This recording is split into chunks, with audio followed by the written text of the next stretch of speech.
What's going on, everybody? Welcome back to Hidden Heights Farm. This is my daughter Kyah. Hi, and I'm Kevin. So today we are going to be planting some sweet corn in our garden area. So if you guys have been following the channel, over here we got our raised bed gardens that we're doing this year. We're planting almost all our vegetables except the sweet corn in the raised beds. So out here in our traditional garden that's in the ground, I have been tilling it up with the tractor, keeping all the weeds killed out and such. And today we're going to plant some sweet corn. The soil temperatures are finally where they need to be for a quick germination. If you plant sweet corn seeds too early, or if it's too wet, sometimes your seeds will rot before they germinate. So if the ground temperature is not a certain degrees, like 65 degrees, the kernels will not germinate and they will eventually rot. So we could have planted them about 2 weeks ago, but we just haven't had the time, or it's been too wet. And now I got the garden all tilled up and it's ready to go. So let me show you some of the things we're going to use today.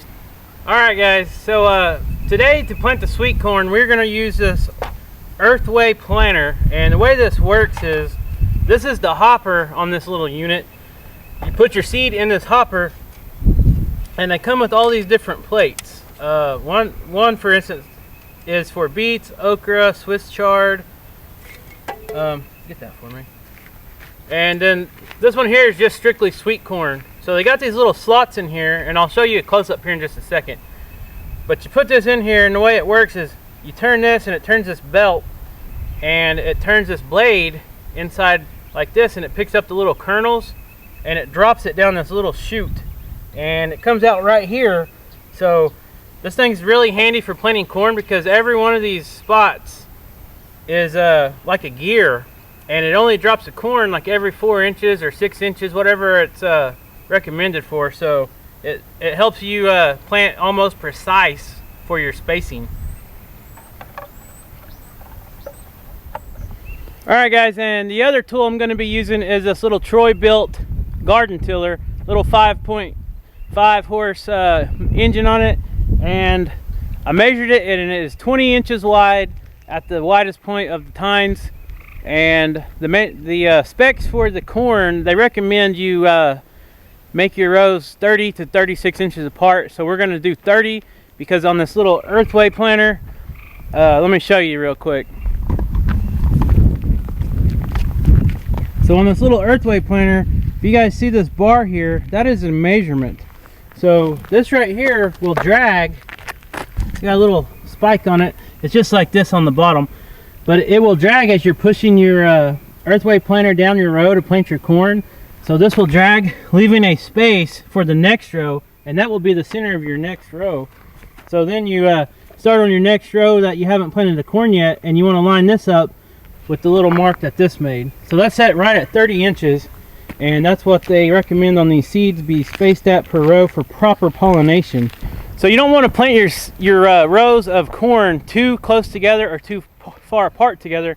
Reason being is you want your corn to be pollinated, so the best results you can get is 30 inches to 36 inches for the types of corn that I have. So any corn that you get may be different, so just check the specs on that. And reason being is it pollinates it better for bigger, fuller ears of corn. So you just want to make sure you follow the specs on what breed of corn you get, because some of them can be different. So back to talking about this tiller. The reason we're planting ours at 30 inches apart, I can get this little tiller in there and make 2 passes, and I'll do that every couple weeks here in the corn garden, and that way I can till out any weeds in between each row. So just kind of help us maintain the rows of corn and keep the weeds at bay. All right guys, so we're out here at the garden, and bear with me, it's kind of windy today, but we're getting ready to use this Earthway planter. And I was just reading on these seeds. These seeds come from Johnny's Seeds. I ordered them online, and it says for best results to plant blocks of 4 rows for best pollination. So I don't know if I have enough seeds to do that the whole length of our garden, so I might just plant half the length of the garden and then start a new row to see how many rows we can get. Alright guys, so the first variety of corn we're going to plant is called Montauk F1, and these were purchased from Johnny Seeds online. So we are going to just dump this whole little package of seeds in here, and these are treated.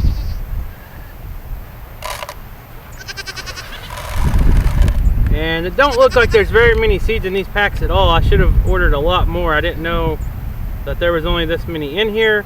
And it says days to maturity, 81 days. So 81 days from, I don't know if that's from germination or from actually planting them, we should be able to harvest the ears of corn. So I might have to make my rows actually a little smaller. That way I get 4 rows, you know, and because there's no way, I don't think I can get it even 2 rows the length of this garden with the amount of seeds that's in here. But let's get to planting them and we'll see how far we get.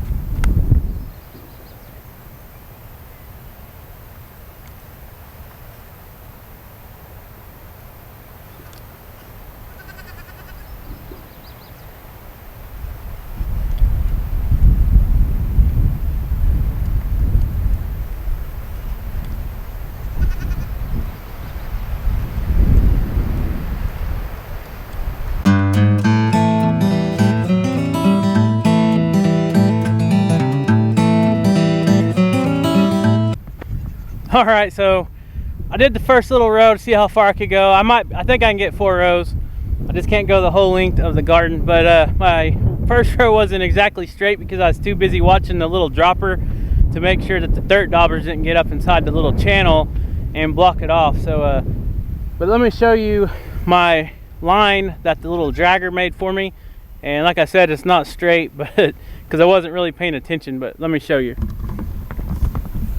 So right here where my footprints are is the first row, which is a little crooked, and you can see that right there the dragger made, and we will line the wheel up with that and drop the seeds. Let me show you how this thing works. Let me see if I can zoom in here. Alright, so you'll see a little seed drop out right there. You will hear a little click, and that's when the seeds picked up and it drops in. Let's see if you can see it. I don't know if you can or not. There we go. Did you guys see that drop? I don't know if I caught it or not. This is kind of hard to push and film at the same time, but all right, there went another one. And the little chain that's dragging behind it kind of just covers the seeds back up. All right, I'm gonna put this camera back up and try to get this done. I'll show you here the seeds turning. You'll see the little cup picking the seeds up. See that little wheel turning in there, and it's got the little cups on it. There it goes. It just dropped it right there in the hole. And here comes another one. Alright, I'm going to put this camera up and try to get this done.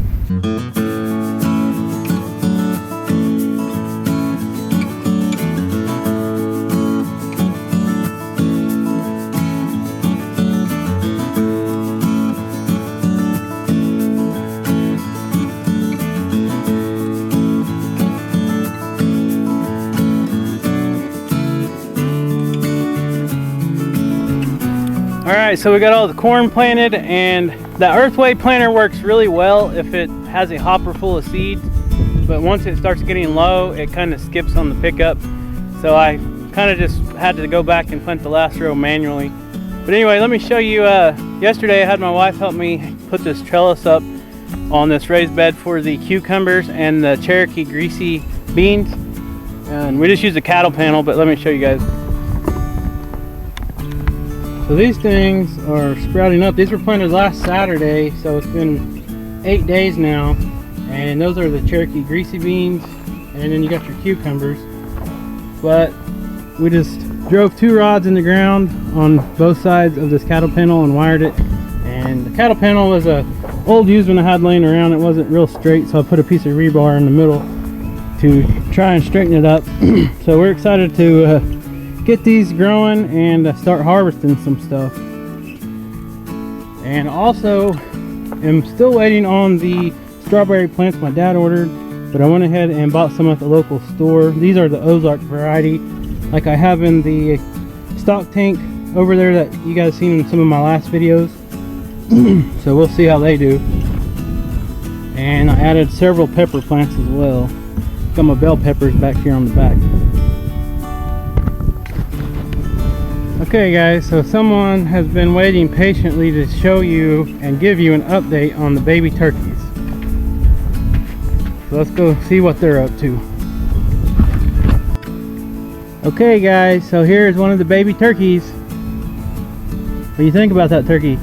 I really like the white and the yellow. Mm-hmm. And I really like how they go like tweet, tweet, tweet. Yeah. It's so cute. So they're growing pretty quick. These are black Spanish turkeys. Don't you drop that or Skeeter will have it for lunch. Yep, forever. Yep. So the turkeys are doing great. Let's go get a little Banny chicken and show them how big they're getting now. Yeah.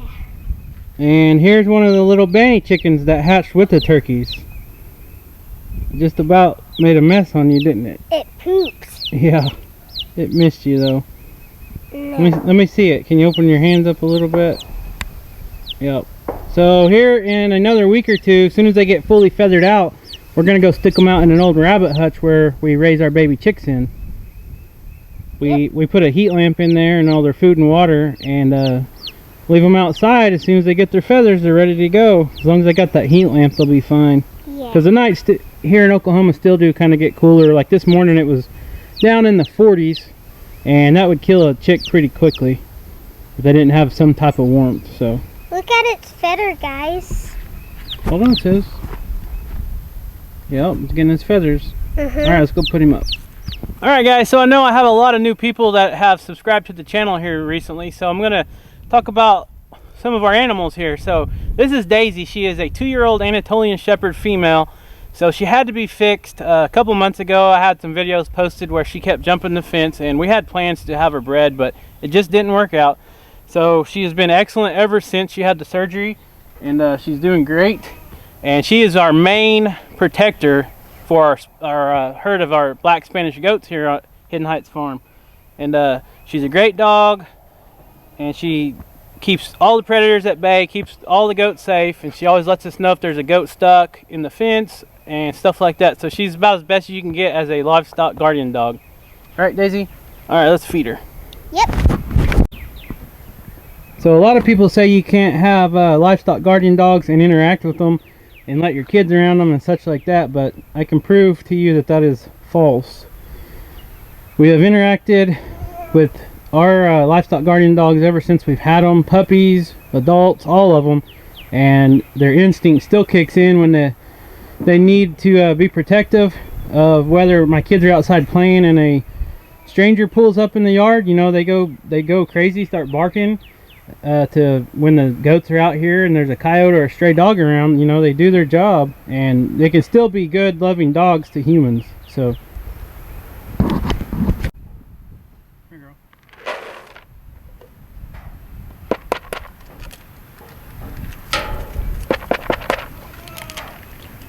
So we usually have an abundance of eggs here because we have quite a few chickens at free range. So we try to give our dogs a fair amount of raw eggs with their feed. And it does really good for their coats. It keeps them shiny, and it gives them a little added protein. And they really love them. So okay, so we are in the barn. The goats are in here kind of hanging out. This is our herd of the Spanish goats. These are DNA registered. That one right there in the back is our herd Billy, and he has all these does bred. He's the one with the longer horns there. Let me zoom in a little bit. He is the herd sire as of right now. He's still a young buck, but he did his job. Pretty sure he did anyways. We'll see here in another month, because these does are due to kid starting about the end of May and the 1st of June. So hopefully we'll get some good kid crop out of these goats.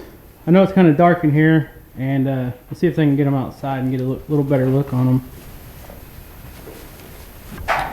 So I left the barn, when I built it, I left the top 2 sidewalls vented, and that's not always ideal in the winter time, but for the summertime, that when it's raining and such, it can still get really hot, and the goats like to hang out in the barn, and that kind of helps the air ventilate through here and keeps it cool. But some of these girls are starting to get a little belly on them, not too big yet. So the line that we chose to go with on these Spanish goats are from the Kyah Ranch down in Texas, and they are a breed of Spanish goats that don't get quite as big as all the other lines, and but they are very hardy, very parasite resistant to a lot of different parasites. You know, the worms, we haven't had any problems with these since we've had them, but we do give them the copper bolus. So some of them starting to bag up a little bit, but they're still not real wide yet. But I just wanted to show you guys these goats that we have over here on this side of the pasture. These are our Spanish goats. And this dog right here is Skeeter, our Schnauzer. He's one of our house dogs, but he's a farm hand. He thinks he is anyways. Right, Skeeter? Yep. He likes playing fetch. And this is our herd of pygmy goats that we have over here in a smaller pasture. We mainly keep them over here so I don't have to mow and such. And they keep this ate down pretty well. And here is our primary livestock guardian dog. He's a little older now. He's going on 9 years old, and this is Bear. And he's pretty much semi-retired. He gets the small pasture over here with the smaller goats, so you don't have to cover as much area. But he's a great dog as well. He's probably the best dog we've ever had, actually. He's never got out, never ran off. Has killed coyotes, has killed stray dogs. He protects the chickens from hawks.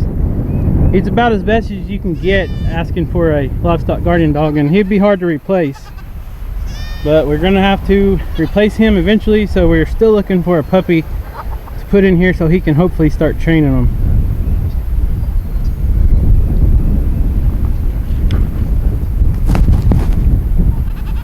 And somebody's a little too old, but they're still getting a little afternoon snack here.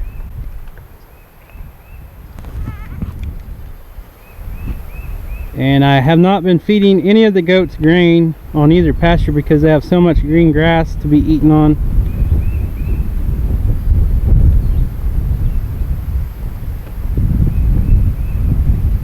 Alright guys, so here's some of the new life on the farm. One of these Benny hens hatched out a few chicks, and she's going on about 3 or 4 days now. She's taking really good care of them. So our chicken's free range, so these babies are free ranging with the mom as well. Some little Benny chicks. Yep. We have another mama that has a couple of chicks with her as well, and these chicks can go through the fence and come back. They like getting out in the leaves and hiding. Hopefully they don't run into a black snake.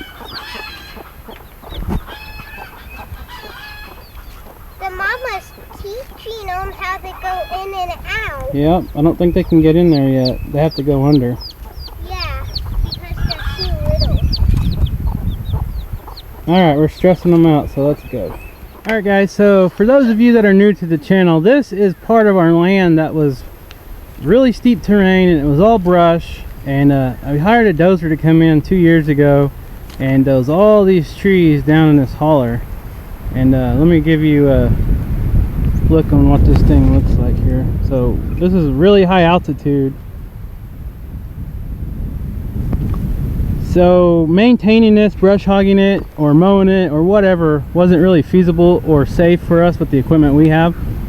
So we went ahead and fenced it off, and what it comes out to is about 2 total acres that goes down this hill, back up this other side, and this gate I got right there. They can come and go, or I can lock them up if I want to. But got some of these trees here, and these I don't know what they are for sure, but they have thorns on them, and the goats have been doing really well, or a really great job trying to keep them at bay. But I think I'm gonna have to get in here and start cutting some down, because they're getting all the low stuff, all the low leaves and limbs, but the trees are actually growing really tall really fast. So this just gives them another area to go roam and graze on, and there's a lot of blackberries and weeds and such in here.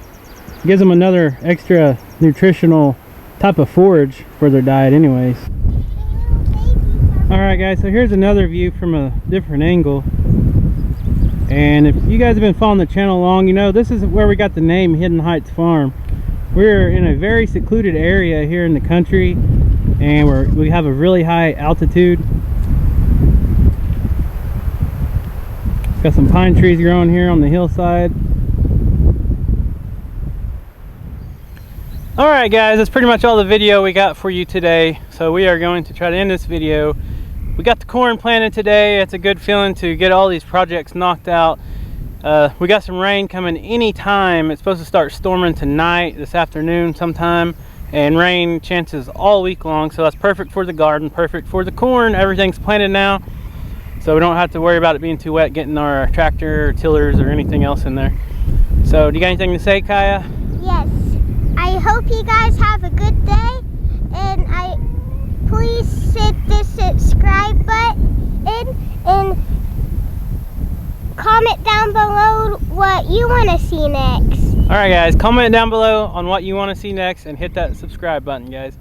So everybody have a blessed weekend, and have a blessed week at work or at home or on your farms, at your homesteads, and we'll see you next time, guys. So you will hear a little click, and that's when the seeds picked up and it drops in. Let's see if